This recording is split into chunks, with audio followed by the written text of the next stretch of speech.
pessoal, tudo bom com vocês? Então, vou explicar aqui, né, um pouco da nossa prova de história, do componente curricular de história, desse primeiro trimestre. Então, é importante, né, vocês fazerem a avaliação aqui durante a nossa aula. Talvez você já leu, até já respondeu, né, e deixou esse momento só para tirar algumas dúvidas. Então, assista o vídeo, tenta, através do vídeo, retirar as dúvidas. Se não, ainda permanecer sua dúvida, você pode perguntar no nosso grupo do WhatsApp e eu irei tentar esclarecer melhor. É importante dizer, né, para você responder sua avaliação com caneta, de preferência azul ou preta. Nada de cores vermelha, verde, cores neon, né, rosa, amarelo, mas somente de azul ou preto. Certo? Então vamos lá. Pegue sua prova. Então, primeira coisa que vocês têm que fazer logo, né? Preencher o cabeçalho, colocando aí a data de hoje, colocando o seu nome completo. E vamos à avaliação. Então, verificação da aprendizagem primeiro trimestre, questão de número 1. Igualdade social, liberdade de pensamento, ação e soberania popular são manifestações do iluminismo, que basicamente se caracterizou como. Então, nessa primeira questão, a gente já tem uma questão, né, voltada aí para o iluminismo, então a característica aí da Idade Média, né, do período que nós estudamos na nossa unidade 1. Então, o que caracterizou as manifestações iluministas? Então, você vai, entre essas alternativas, você vai marcar, escolher a correta. Então, foi o movimento de retorno aos valores místicos e transcendentes anteriores ao Renascimento. O iluminismo foi um movimento artístico com ênfase na expressão de livre da vontade criadora dos artistas. Uma ilusão social fundada na ideologia cristã, base das correntes humanistas do Ocidente, uma reação contrária à sistematização do saber e à soberania popular, uma substituição da religião, da tradição e da ordem absolutista pelo pensamento racional em prol do liberalismo político e econômico. Então, essas manifestações iluministas, né, ela se caracterizou como, né, de que maneira?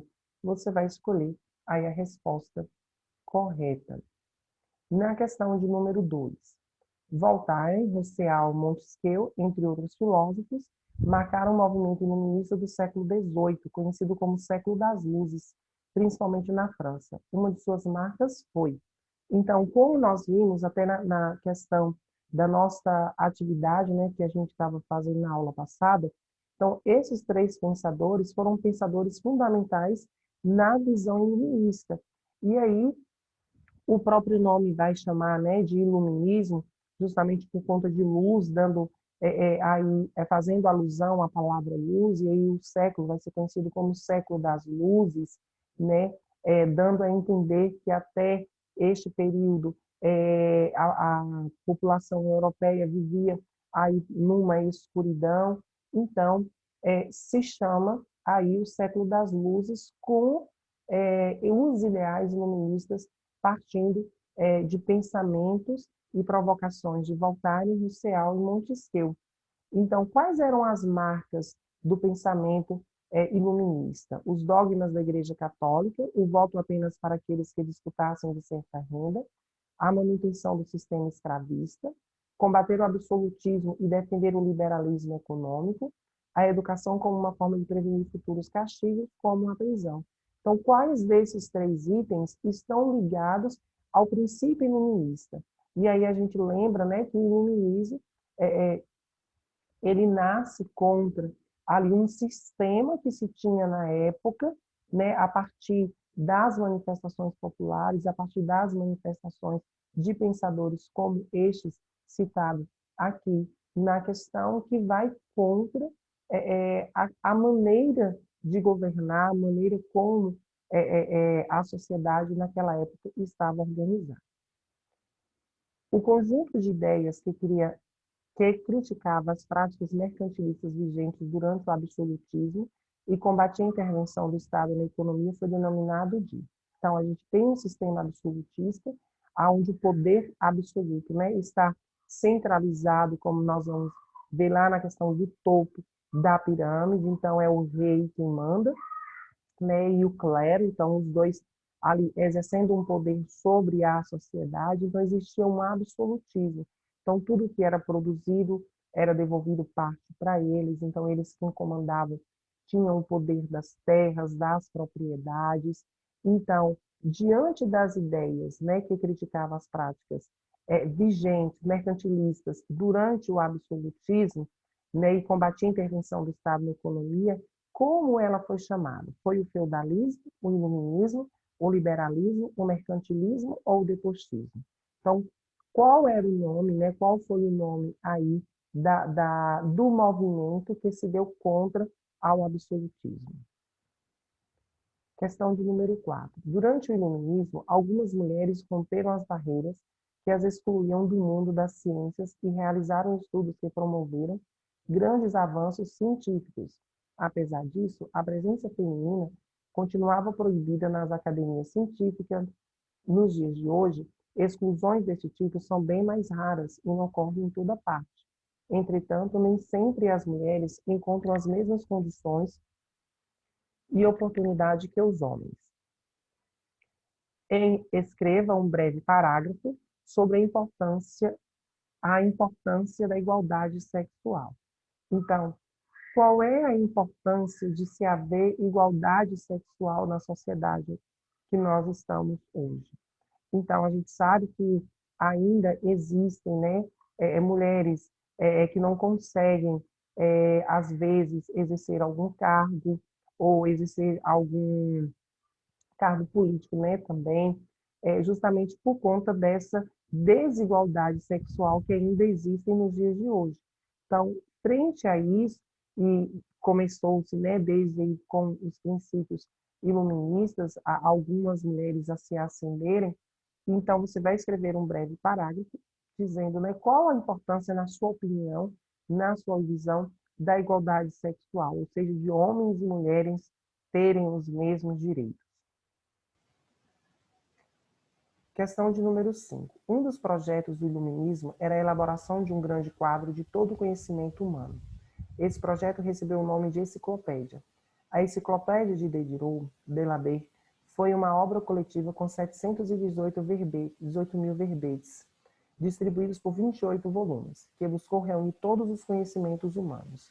Essa aspiração, a de compilar o conhecimento humano, se manifesta hoje na internet. Entretanto, há muitas diferenças importantes entre uma e outra. Uma delas é que na internet podemos encontrar uma quantidade de informações muito maior do que na enciclopédia.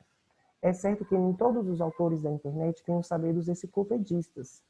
Na internet, encontramos sites que disponibilizam informações de revistas, jornais, blogs, acervos de bibliotecas e museus, enciclopédias online, entre outras fontes. Então, dentre aí, né, o surgimento das enciclopédias, e aí a primeira, né, a enciclopédia que a gente vai ter, a de Diderot Delabé, foi nesta obra coletiva que conseguiu reunir 718 mil verbetes, palavras com seus significados, que teve 28 volumes.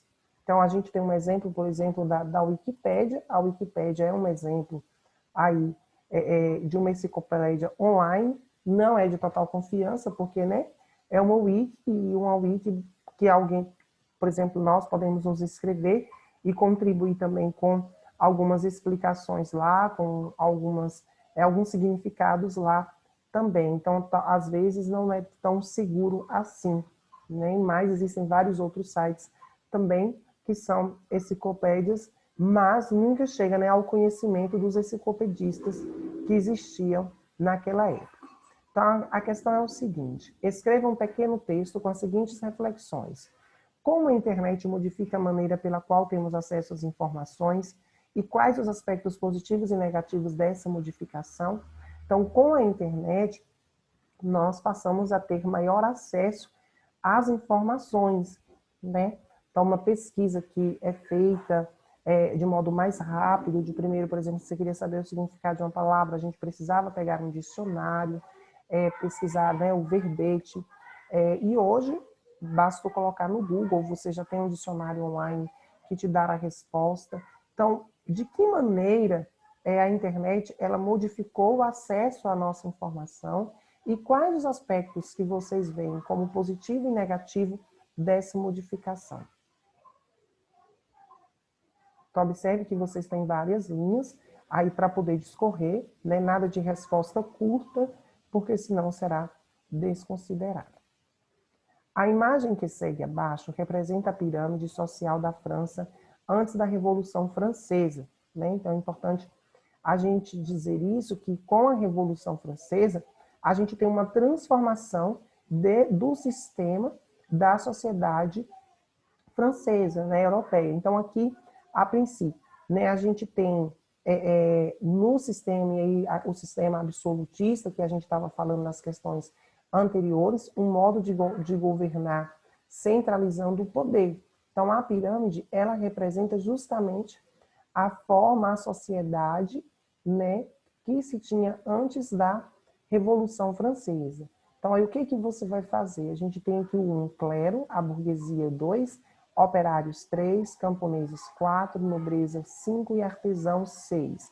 Então, a gente sabe que a sociedade europeia, né, francesa, ela estava dividida aqui dentro da pirâmide. Então, no topo, a gente tem o primeiro estado, abaixo a gente tem o segundo estado e abaixo de tudo na pirâmide o terceiro estado. Dentro do terceiro estado, a gente ainda tem essa divisão aqui. Então, quem é que está no topo da pirâmide, né? Qual o número no primeiro estado? No 2, né, aqui no meio, qual o número eu tenho que colocar aqui? Quem está aqui? O 3, quem está aqui? O 4 aqui, o 5 aqui e o 6 aqui. Então, primeiro, segundo, terceiro estado, seguindo esta ordem, aqui você vai colocar estes números. Em questão 7, em 4 de julho de 1776, as 13 colônias que vieram inicialmente a constituir os Estados Unidos da América, os Estados Unidos, declaravam sua independência e justificavam a ruptura do pacto colonial. Em palavras profundamente subversivas para a época, afirmavam a igualdade dos homens e apregoavam como seus direitos inalienáveis o direito à vida, à liberdade e à busca da felicidade. Afirmavam que o poder dos governantes, aos quais cabiam a defesa daqueles direitos, derivava dos governados. Esses conceitos revolucionários que ecoavam o iluminismo foram retomados com maior vigor e amplitude 13 anos mais tarde, em 1789, na França.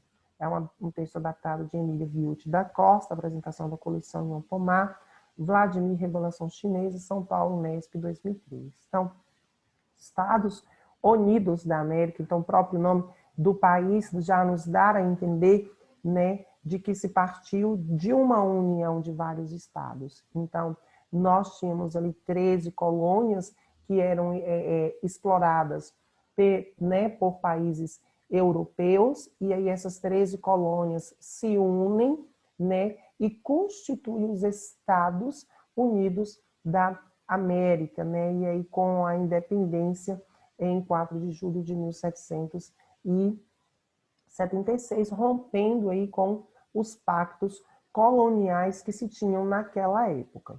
Então, o trecho acima fala sobre a independência dos Estados Unidos da América e a Revolução Francesa. Leia as afirmativas a seguir e marque a opção correta. Então, acerca do que o texto fala sobre os Estados Unidos e a Revolução Francesa, você vai escolher a opção correta.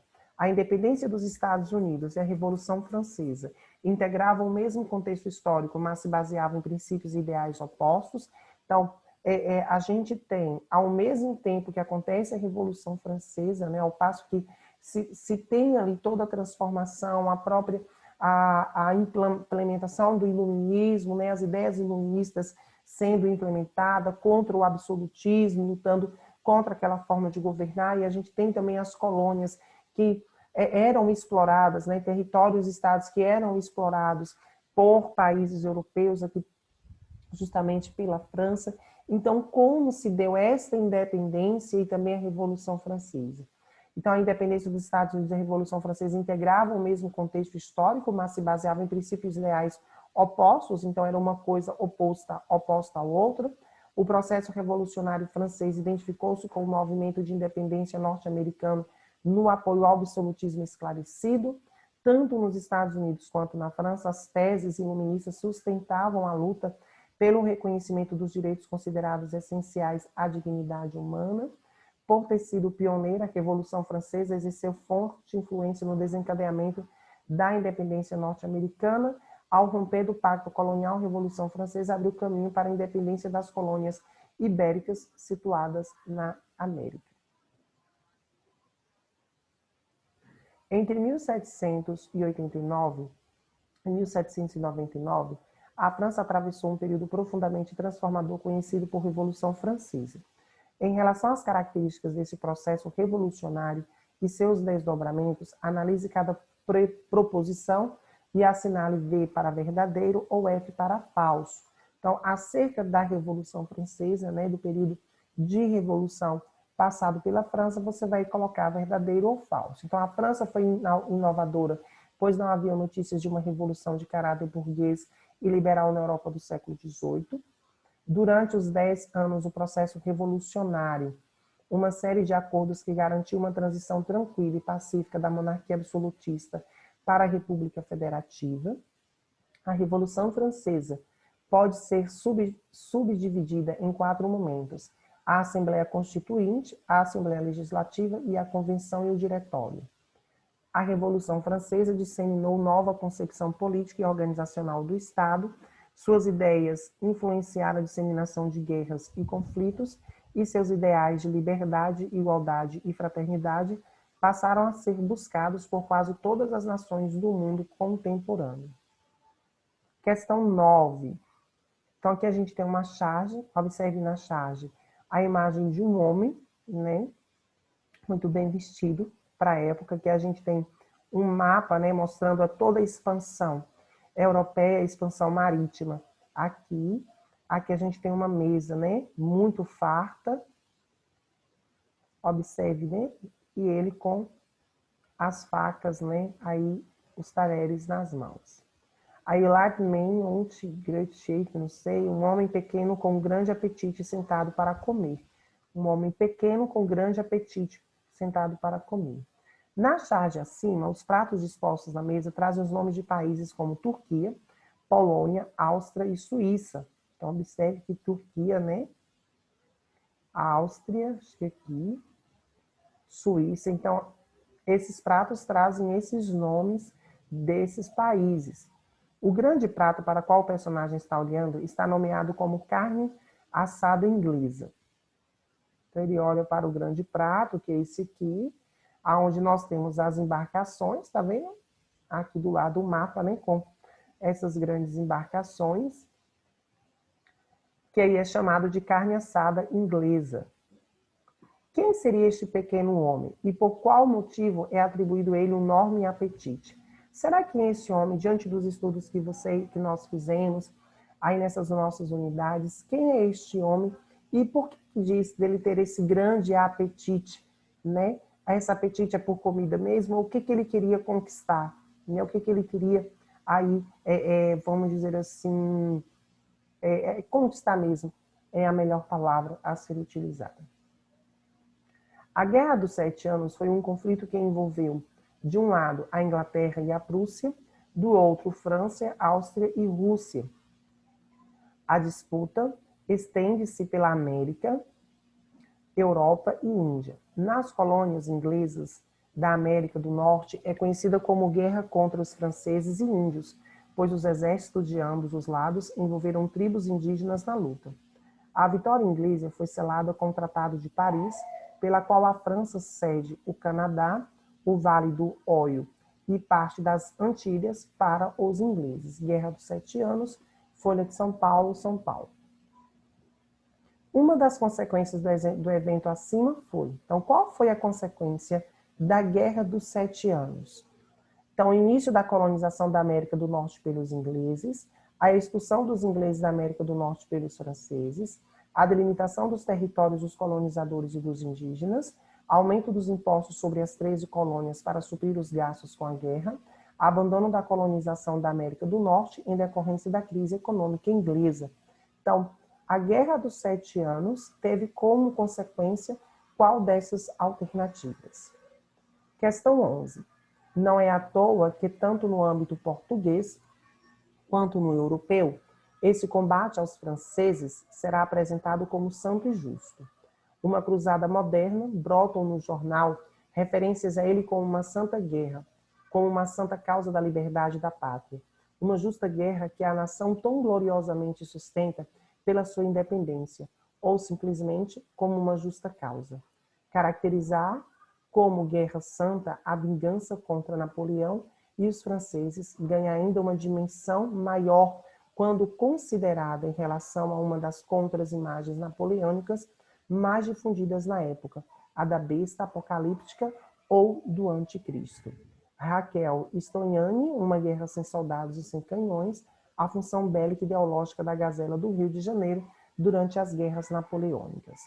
A reação dos portugueses e outros europeus descrita no excerto, ou seja, no trecho acima, contra os franceses tem sua origem, então, nas guerras liberais europeias, no expansionismo militar napoleônico, nas independências das colônias americanas, na oposição ao iluminismo da Revolução Francesa ou no fim dos privilégios do clero após a Revolução Francesa.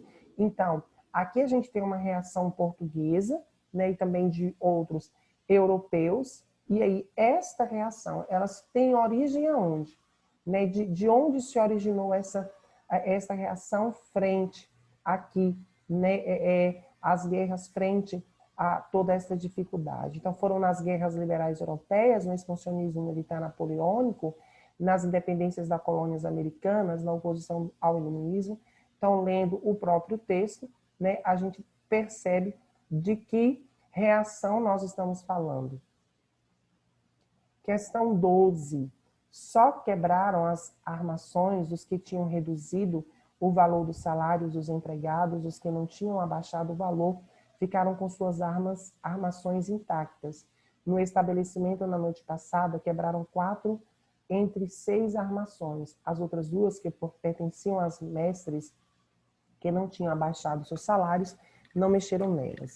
Leeds Mercury, né, em Apud, em E.P. Thompson, A Formação da Classe Operária Inglesa, Rio de Janeiro, Paz e Terra.